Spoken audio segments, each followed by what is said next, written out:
Hai guys, kembali lagi bersama Enkun di channel Endesu. Fans pemburu iblis silahkan merapat karena di video kali ini kita akan membahas lanjutan cerita setelah Tanjiro yang mencoba untuk menebas leher Daki, sang iblis bulan atas peringkat 6. Lebih tepatnya, kita akan mereview manga Kimetsu no Yaiba chapter 78 dan 79. Buat kalian yang belum melihat review chapter sebelumnya, bisa klik link di pojok kanan atas video ini ya.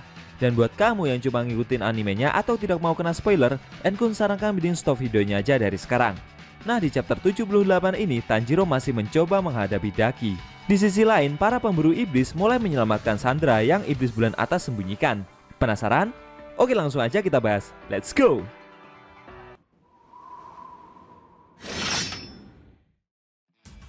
Pada awal scene, kita diperlihatkan Tanjiro yang melompat untuk menebas leher iblis bulan atas. Namun ternyata gerakan yang Tanjiro lakukan bagi Daki masih terlalu lamban, dan itu membuatnya mengantuk. Seketika dengan selendangnya, Daki langsung menghempaskan Tanjiro lagi dengan sangat keras. Si Tanjiro yang terhempas itu mencoba untuk bertahan. Setelah terjatuh, beberapa saat kemudian Tanjiro merasakan dampak dari tarian Dewa Bara Api yang dia gunakan. Semua otot-ototnya terasa kaku dan rasa lelah yang seperti bertumpuk. Akan tetapi saat Tanjiro masih mengatur nafasnya, tiba-tiba dengan cepat Daki mencoba menyerangnya lagi. Beruntung dengan sigap dia berhasil menghindar dan mengatur pola nafasnya kembali. Lalu Daki melancarkan serangan lanjutan dengan menggunakan selendangnya itu. Si Tanjiro dengan sangat kesusahan mencoba menahan setiap serangan yang ada. Tanjiro yang menahan tebasan selendang dengan pedangnya itu merasa jika selendang yang iblis itu gunakan amat sangat keras. Meskipun Tanjiro sempat melihat sedikit celah untuk membalikan keadaan, namun celah tersebut langsung menghilang karena serangannya yang terlalu lamban. Satu-satunya cara agar bisa menang adalah Tanjiro harus menyerang dengan lebih panas lagi. Dia mengingat momen saat berada di kediaman kupu-kupu, di mana Tanjiro saat itu sedang mengidap demam yang tinggi. Hal itu disebabkan karena dia terlalu sering melatih tarian Dewa Bara Apinya. Seorang gadis kupu-kupu yang memeriksa Tanjiro merasa kasihan dengannya. Namun Tanjiro meminta gadis tersebut untuk merahasiakan hal itu kepada Nona Shinobu. Gadis tersebut memperbolehkan Tanjiro menggunakan jurus itu, tapi dia berpesan untuk tidak terlalu lama menggunakannya. Setelah mengingat kejadian tersebut, Tanjiro yang masih mencoba menahan setiap serangan yang Daki lancarkan akhirnya terhempas lagi. Daki merasa jika pemburu iblis yang dia hadapi itu cukup menarik, karena dia lebih keras kepala dari apa yang Daki duga. Sambil berkeringat dan terus menata nafasnya, Tanjiro menyemangati dirinya agar mampu menghadapi iblis bulan atas itu. Dia harus bisa menggunakan tarian Dewa Bara Api secara terus-menerus, dan dengan itu Tanjiro yakin dia akan menang demi melindungi nyawa orang lain. Sambil mengingat wajah Rengoku dan para orang-orang yang dia kenal, Tanjiro berusaha untuk tidak merasa ragu lagi dalam menghadapi lawan yang kuat. Dan dia tidak rela jika harus membiarkan orang lain juga ikut merasakan pengalaman yang menyedihkan seperti yang dia rasakan. Lalu sambil mengambil kuda-kuda, Tanjiro bersiap melancarkan serangan tarian Dewa Bara Apinya lagi. Setelah itu dia maju untuk menyerang. Daki yang melihat kegigihan Tanjiro hanya tersenyum sambil berkata jika apa yang Tanjiro lakukan dan sekeras apa dia berusaha, itu semua sungguh menjijikan. Setelah itu scene berpindah ke kediaman Ogimoto, di mana salah satu oiran yang melihat Inosuke berpakaian memakai topeng babi tadi masih berteriak ketakutan dan membuat kediaman tersebut menjadi panik. Sedangkan si Inosuke telah berhasil menemukan lubang kecil menuju ruang bawah tanah persembunyian Daki. Salah satu lubang tersebut berada di bawah tanah lorong kediaman Ogimoto. Lalu Inosuke mencoba melompat dan memasukkan tubuhnya ke dalam lubang tersebut. Namun karena lubang itu terlalu kecil, sehingga hanya kepalanya saja yang bisa masuk. Akan tetapi hal itu tidak jadi masalah bagi Inosuke. Sambil merenggangkan otot-ototnya tersebut, Inosuke mengatur tulang dalam tubuhnya. Jika kepalanya bisa masuk, berarti tubuh Inosuke bisa ikut masuk pula. Setelah itu Inosuke masuk ke dalam lubang tersebut. Beberapa saat kemudian, setelah merambat di dalam lubang kecil itu cukup lama, akhirnya Inosuke berhasil sampai ke ruang persembunyian iblis bulan atas. Di sana, Inosuke terkejut karena di dalam ruangan tersebut terdapat banyak selendang yang menggantung di langit. Dan di dalamnya banyak orang-orang yang sedang disandra, termasuk kedua istri Uzui Tengen. Melihat hal itu, Inosuke juga menyadari jika iblis yang mereka buru itu telah mengurung para wanita di dalam kain agar nantinya dia bisa memakannya kapan saja. Di sana, Inosuke secara tidak sengaja juga menemukan Zenitsu yang sedang disandra dalam keadaan tertidur. Namun tiba-tiba, kain milik iblis bulan atas yang seperti hidup sendiri memergoki Inosuke.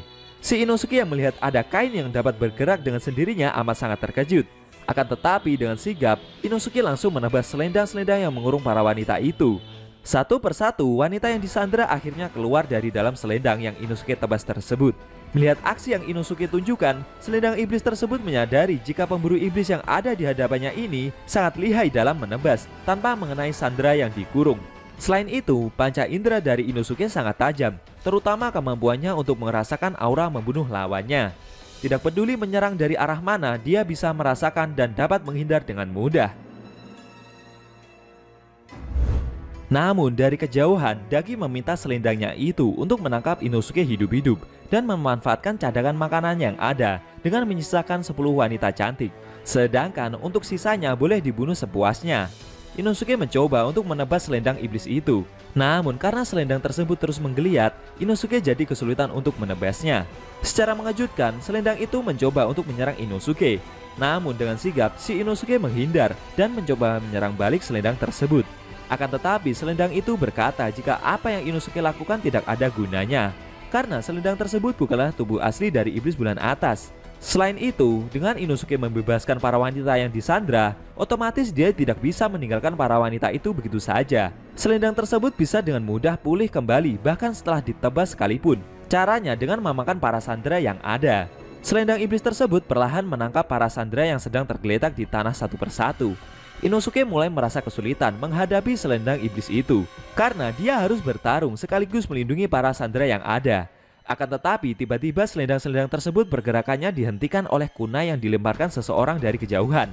Ternyata yang melempar kunai itu adalah kedua istri dari Uzui Tengen yang telah sadarkan diri. Satu dari istri Uzui Tengen yang bernama Makio itu sedikit tomboy, dan satunya lagi yang bernama Suma adalah orang yang penakut. Setelah itu dengan kunainya, kedua istri Uzui Tengen mencoba menebas selendang yang ada dan membantu Inosuke. Si Inosuke sempat bingung, siapa kedua wanita itu? Salah seorang istri Uzui Tengen yang penakut memberitahunya jika mereka adalah istri-istri dari Uzui Sama. Dia meminta Inosuke untuk mengalahkan selendang iblis itu, sedangkan mereka berdua akan menebas selendang-selendang yang mencoba menangkap para sandera. Istri Uzui Tengen yang bernama Makio meminta Suma untuk bersikap dengan tegas. Namun sepertinya istri Uzui Tengen yang bernama Suma itu memang orang yang pecundang dan mudah menangis. Di sisi lain, Inosuke merasa jengkel karena dia menebas selendang yang ada. Namun serangan itu seperti tidak berefek apa-apa, karena selendang tersebut bukanlah tubuh asli dari iblis yang sedang mereka buru. Tiba-tiba muncullah Zenitsu yang berdiri di belakang Inosuke dan dengan cepat melancarkan serangan pernapasan petirnya, menebas semua selendang yang ada di ruangan tersebut. Inosuke yang untuk pertama kalinya melihat Zenitsu bertarung amat sangat terkejut. Dia bahkan sempat berkata dan meminta temannya itu untuk tidur selamanya saja. Sisa selendang yang ada coba ditebas oleh kedua istri Uzui Tengen. Sedangkan selendang iblis yang melihat gerakan kilat dari Zenitsu tadi juga ikut kaget. Di sisi lain, selendang tersebut juga bingung. Kenapa ada dua suara berisik? Pertama ledakan yang terdengar seperti petir yang keluar dari Zenitsu, dan satunya lagi berasal dari atas ruangan tersebut. Di saat bersamaan, secara mengejutkan, atap gua tersebut meledak dan membuat seluruh area gua diselimuti debu yang tebal. Mereka semua terkejut dengan apa yang terjadi.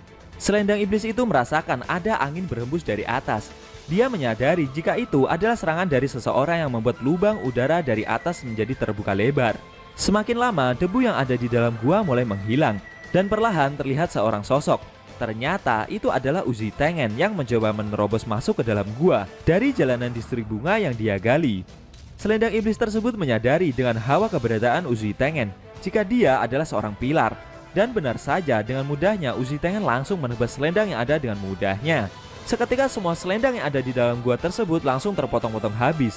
Kedua istri Tengen yang melihat suaminya datang ke lokasi tersebut hanya bisa tercengang melihat suami mereka akhirnya datang menolong. Tanpa menoleh sedikit pun, Uzui Tengen meminta maaf kepada kedua istrinya itu karena dia datang terlambat. Lalu sambil tersenyum dan bersiap untuk menyerang lagi, Uzui Tengen berkata jika dia akan memberikan pertunjukan yang elok kepada mereka semua. Akhirnya sang pilar suara Uzui Tengen tiba di lokasi pertempuran. Apa yang akan terjadi selanjutnya? Apakah mereka akan berhasil menghentikan aksi dari iblis bulan atas tersebut?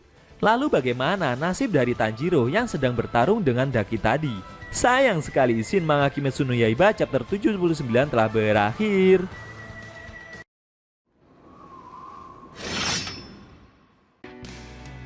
Nah, itu tadi review manga Kimetsu no Yaiba chapter 78 dan 79 yang endingnya memperlihatkan Uzui Tengen yang sampai di ruang tahanan tempat para wanita disandra oleh iblis bulan.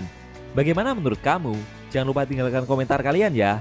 Klik subscribe lalu tekan loncengnya juga ya guys. Ingat tekan lonceng biar kalian selalu dapat notifikasi jika kita upload video terbaru. Oh ya, video ini boleh di-share ke teman-teman kalian juga kok. Hitung-hitung biar channel Andesu makin rame dan makin dikenal banyak orang. Kalau mau nonton review sebelum atau selanjutnya bisa klik link di deskripsi. Linknya udah Mimin taruh di sana kok. Buat kalian yang punya Instagram jangan lupa follow IG Mimin juga ya guys. Oke? Tekan like kalau suka sama video ini dan dislike kalau nggak suka. Jika ada kata-kata dari Enkun yang kurang pas, Enkun mohon maaf dan sampai bertemu di video review manga Kimetsu no Yaiba selanjutnya.